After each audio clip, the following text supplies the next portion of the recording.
Bueno, ya platicábamos del asesinato del candidato de Coyuca de Benítez, que es la nota principal hoy, por supuesto, en todo el país, por la gravedad de los hechos, por el impacto de las imágenes.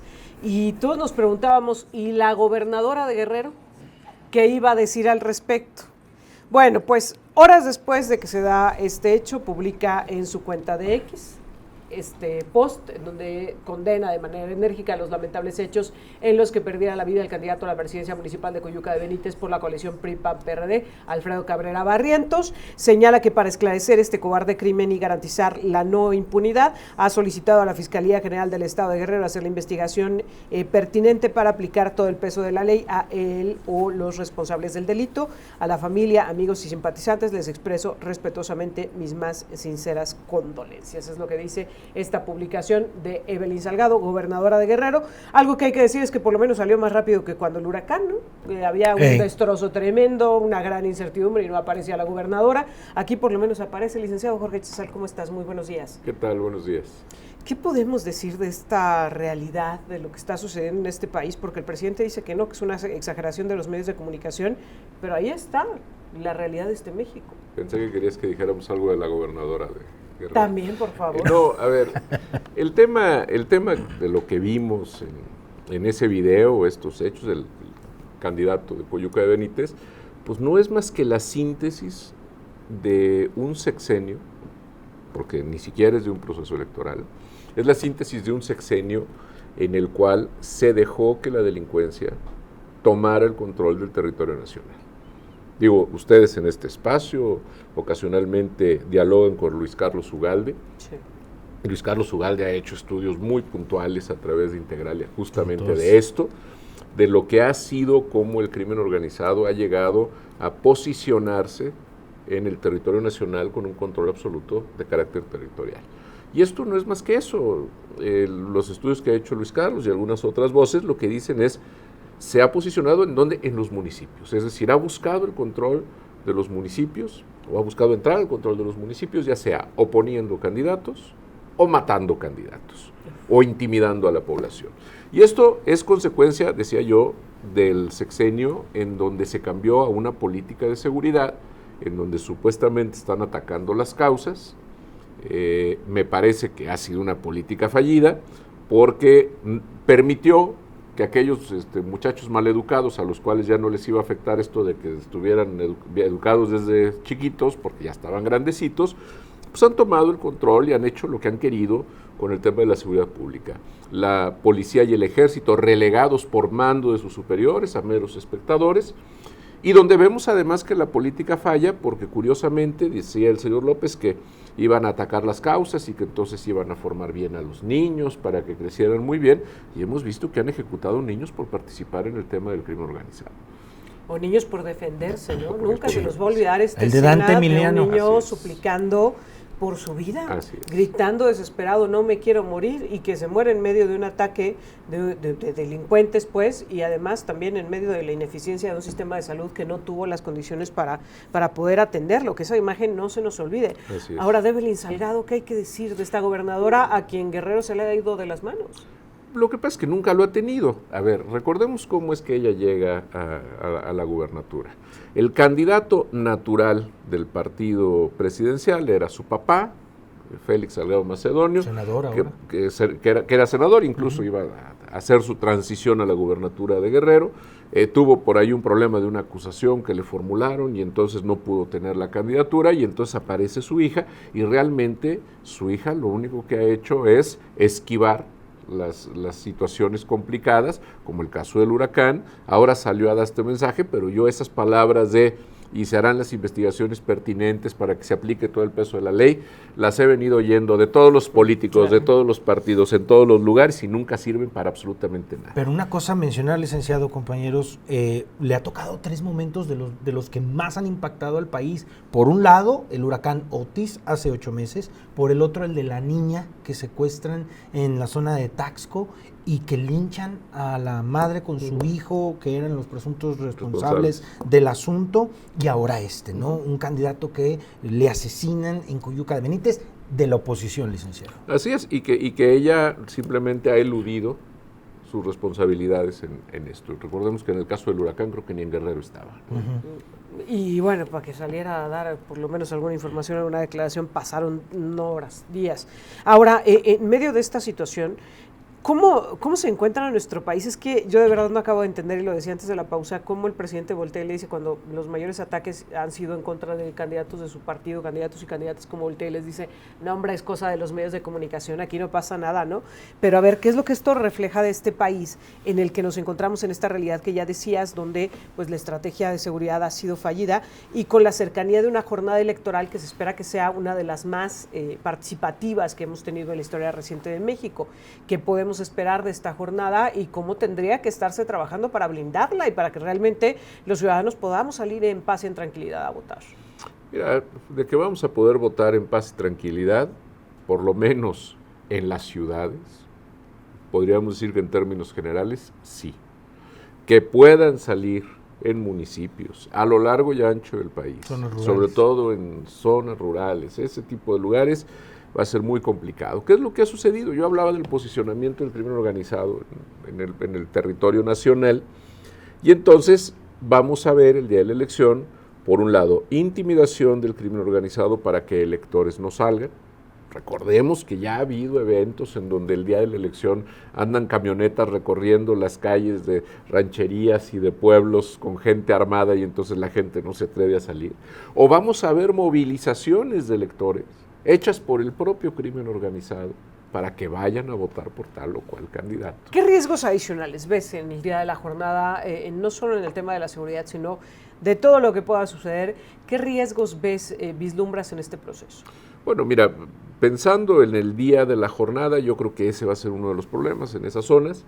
Me parece que si tuviéramos que pensar que hubiera un día nacional del delito, pues sería el día de la elección, porque normalmente es el día que más delitos se cometen en una sola fecha, porque los delitos electorales, que yo estoy seguro, por mucho que diga Guadalupe Tadei, por mucho que diga el CEPAC y por mucho que diga todo el mundo que no los van a cometer, lo cierto es que yo sí creo que los van a cometer: acarreo de votantes, presión para el electorado, retención de la credencial del elector, compra de votos, votar sin cumplir con las condiciones, etcétera, alterar los resultados.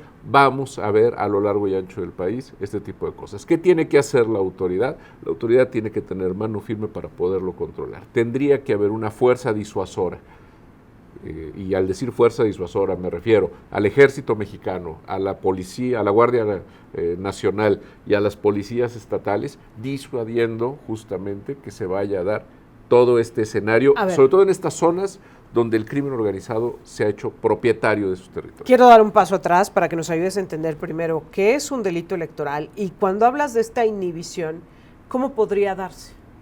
Mira, por ejemplo, en el caso de elecciones anteriores, hemos visto de pronto que gracias a denuncias ciudadanas, la policía llega y agarra a alguien que trae fajos de billetes en efectivo, circula el dinero en efectivo los días de las elecciones, comprando votos, pagando votos, pidiéndole a la gente que tomen fotografía de la boleta una vez marcada con su celular para que lo manden y entonces pueda tener derecho de cobrar la cantidad de dinero. Vemos que son notorios los acarreos, y hay lugares en donde son con tanto descaro que van las camionetas acarreando a los votantes escoltadas por gente armada. Sí, entonces tendría que haber una fuerza disuasora que significara detenerlos en ese momento, y detenerlos y ponerlos a disposición. ¿Quién tiene la atribución? Todos. Es decir, hay atribución de la Policía Municipal, que me queda claro que debe de ser la que menos tiene interés de participar en esto, porque ni siquiera tiene los recursos para qué. Pero recordemos que estamos en una elección federal y por lo tanto hay la justificación de que el Ejército Mexicano y la Guardia Nacional puedan intervenir. Ahora, pensando precisamente en ello y en lo que pudiera suceder, ¿cuáles serían factores, híjoles, que me voy a ir muy lejos, pero hay que decirlo, cuáles serían factores para anular una elección? Para decir, aquí no hubo condiciones, no hay elección.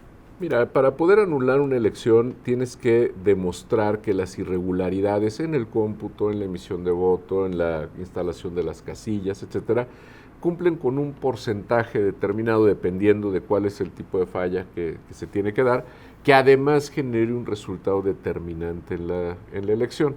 Es decir, si tú tienes un 7% de las casillas que no se instalaron, pero la diferencia entre el primero y segundo lugar, por ejemplo, en la contienda presidencial, es de más de 10, 12 puntos, no es determinante para la elección el hecho de las irregularidades y no se anularía la elección. Ahora, estamos en tiempo que se dice de veda electoral, en la que candidatos, candidatas, partidos políticos tienen que guardar silencio. ¿Qué significa eso? ¿Qué pueden hacer, qué no pueden hacer? ¿Qué pueden decir, qué no pueden decir los niveles de gobierno, los representantes de los poderes? ¿Qué pueden hacer y no en estos días? Esta veda electoral es un remanso para toda la población porque descansamos por fin. Hay paz. Tantas cosas. Pero lo que pasa es que no se puede hacer ningún tipo ni de promoción de obras, ni de promoción de partidos, ni de eventos públicos donde los candidatos participen, nada que signifique tratar de orientar al voto.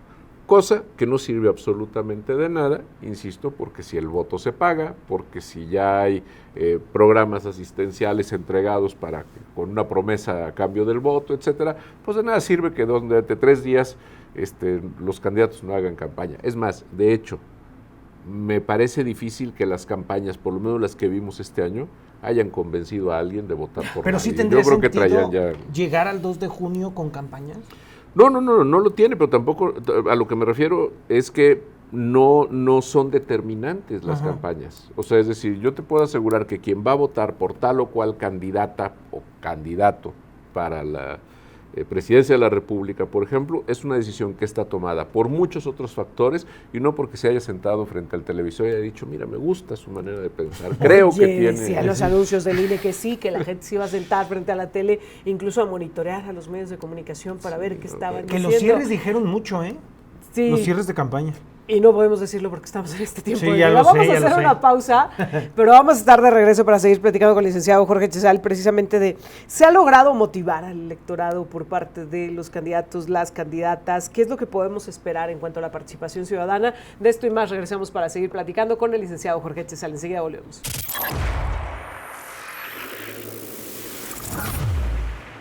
Ya estamos de regreso y estamos platicando con el licenciado Jorge Chezal. Nos preguntaba a la gente del auditorio qué va a pasar en ese caso del candidato de Coyuca de Benítez, asesinado en el cierre de campaña. Pues, ¿a quién van a poner? ¿O quién va a la elección? El partido puede sustituir al candidato.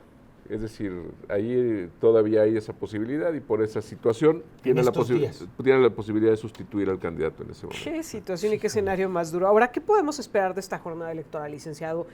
¿Cuál es la perspectiva que tienes en cuanto a participación? La autoridad electoral está muy optimista, dice que se van a vencer, a romper todos los récords de participación ciudadana que tenemos hasta el momento, pero ¿qué podemos esperar? Y sobre todo de la participación de los jóvenes, por los que tanto se pelearon los candidatos y candidatas. Mira, yo creo que hay dos situaciones que hay que decir respecto del día de la jornada electoral. Sí creo que va a haber mucha participación y esperaría que se rompieran las expectativas del INE, incluso se llegara más. Insisto, no porque alguna de las candidatas o candidato hayan convencido y digan que es... Creo que México está dividido, México está polarizado y en esta división, en esta polarización que tenemos en México, van a salir a enfrentar esas posturas y esa situación que se ha venido cultivando a lo largo de todo el sexenio. Esa es la realidad de las cosas y yo creo que eso es lo que va a motivar que la gente salga. Va a haber gente que antes a lo mejor no iba a votar y no va a ir a votar simplemente porque la haya convencido tal candidata, sino porque quiere ir a votar en contra de la otra candidata. ¿Va a ser una votación así, de al que no quiero ahí? Sí, yo creo que van a votar. Más que de convicción. Sí, van a votar por la opción que sea el que no quiero, ¿no? O sea, es decir, ¿cuál me representa la mejor posibilidad para poder demostrar mi inconformidad? Voy a elegir cualquiera de los otros dos para demostrar que me queda claro que con el candidato no se van a inconformar, ¿no? Primero lo tendrían que conocer. Pero digamos, sí, una especie de voto de castigo. Sí, claro, hay una especie de voto de castigo. En esta polarización de país. Pero esto que comento del candidato es que justamente esto lo puede favorecer. Porque resulta que es la opción no más Si valiente. no quiero A y no quiero sí, B, pues no, ya sé. no más valiente, pero menos polarizada. Pero ¿no? siento sí sería esta tercera más vía valiente. que no me cae tan mal. Así es. Así es. Licenciado, ahora de la autoridad electoral, ¿qué podemos esperar y a qué nivel tiene que estar? Porque ha sido una autoridad electoral que ha estado apaleada y amenazada y amagada por el gobierno federal, una autoridad electoral que ha dejado mucho que desear en los días previos porque, y no solo en los días, en los meses previos, porque no condenó los actos anticipados de campaña, al contrario, pues le entró a regular las pre-campañas, diciéndoles pueden hacerlos, pues ya elijan a sus candidatos y luego todavía nos fuimos a pre-campañas, porque está en la mira todavía del gobierno federal, porque de hecho insisten en ponerlo a debate en los próximos días, de cuál va a ser el papel del INE, etcétera. ¿Cómo llega esta autoridad electoral y qué podemos esperar de ella? A ver, la autoridad electoral llega mal, el INE llega mal, Guadalupe Tadei ha sido etiquetada y me parece que en muchos casos con justa razón como partidaria de determinado partido de los que están contendiendo, al que favorece el presidente de la República. Entonces, ese es un problema porque no hay la confianza en quien lidera al Instituto Nacional Electoral. Hay una división interna entre los consejeros. El Tribunal Electoral, le falta un elemento al Tribunal Electoral y además entre los que están peleados. Recordemos que el día que fue el informe de Reyes Rodríguez Mondragón en la Suprema Corte, 4 no fueron porque se habían ido a desayunar. O sea, entonces a mí me preocuparía que el día que tengan que calificar la elección presidencial, pues no vaya a ser que también tengan un desayuno o algo por el estilo. Entonces sí llegamos... Se me atravesó otra cosa. Llegamos en unas condiciones que yo sinceramente no recuerdo que en México hubiéramos llegado jamás a un proceso electoral. ¿Tendremos resultados la noche del domingo? Bueno, pues por lo menos Guadalupe Tadei dice que sí, que tanto el PREP como el conteo rápido están preparados para poder dar resultados y esperemos que así sea. Me parece que si no se dan resultados rápido y en función de esta polarización social que yo he comentado, esto puede ser un desastre. ¿Qué podemos esperar para el 3 de junio? Para el 3 de junio yo creo que vamos a tener por lo menos a 3 candidatos a la presidencia, son 3, y los 3 van a salir a decir que ganaron. Evidentemente los datos de la autoridad electoral nos habrán dado ya a un ganador, una ganadora, y vamos a ver actitudes de descalificación al proceso electoral, gane quien gane. ¿No los porque ves aceptando el resultado? No los veo aceptando el resultado, salvo a uno. El presidente dijo que va a aparecer de inmediato en cuanto el INE dé los resultados, que él hará un posicionamiento en cuanto salga el INE a dar los resultados. Sí, pero lo que pasa es que eso es un problema, porque... No lo va a hacer en los términos que lo hizo Enrique Peña Nieto, de decir, Sí. bueno, pues ahí está, y es mira, sale. y perdón por la pausa, lo que pasa es que quien lo hizo fue Ernesto Zedillo, Sí. cuando en el año Cuando 2000, fue la alternancia. cuando se reconoce el triunfo de Vicente Fox, que sale a las 9:30, 10 de la noche y dice, sin invadir las facultades de la autoridad electoral, con la información que yo tengo hasta este momento, me parece que la tendencia es irreversible y gana fulano de tal. Y el partido del presidente, completamente disciplinado, dijo, Se acabó. aquí se acabó porque habían perdido la elección. Yo no veo que el señor López tenga ni siquiera la altura de la bastilla del pantalón de Ernesto Zedillo para salir a decir eso, ni tampoco veo que su partido hiciera lo mismo que en su momento hizo el PRI. Híjole, me preocupa muchísimo esta parte, cómo vamos a despertar el 3 de junio, Sí. porque lo decíamos hace rato platicando del tema de la seguridad, ¿no? De pronto parece que todos son elecciones, pero no es cierto, hay una vida en este país y hay una vida que necesita la atención por parte de las autoridades, que necesita el ordenamiento por parte de las autoridades como para que nos quedemos enfrascados en el debate de la elección y que un 3 de junio y un 4 de junio y un 5 de junio y de ahí en adelante sigamos enfrascados en quién ganó una elección y no en qué es lo que sigue para este país. Me parecería delicadísimo, porque creo que como México no podemos darnos ese lujo, ¿no? El país que hoy tenemos con déficit en educación, en acceso a la salud, con crisis de seguridad, con problemas de abasto de agua, de energía, etcétera, etcétera, etcétera, no podemos quedarnos en una discusión, en un debate. No, pero te voy a decir una cosa, normalmente así es. Sí nos quedamos en el debate. Todavía el señor López dice que él ganó en el 2006. Licenciado Jorge Chuzal, como siempre, y aparte siempre nos dejas la frase final. El redoble del final.